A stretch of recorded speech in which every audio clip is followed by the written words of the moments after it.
If you want to download your account data from Etsy, follow these simple steps to ensure you have all your information saved securely.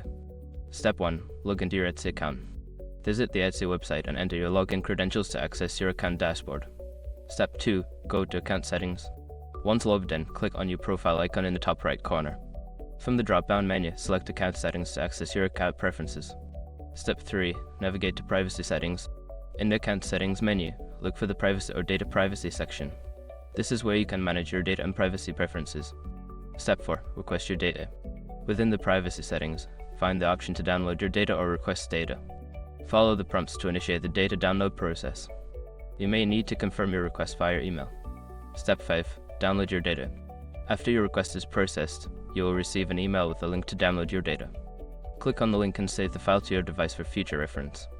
By following these steps, you can easily download your account data from Etsy.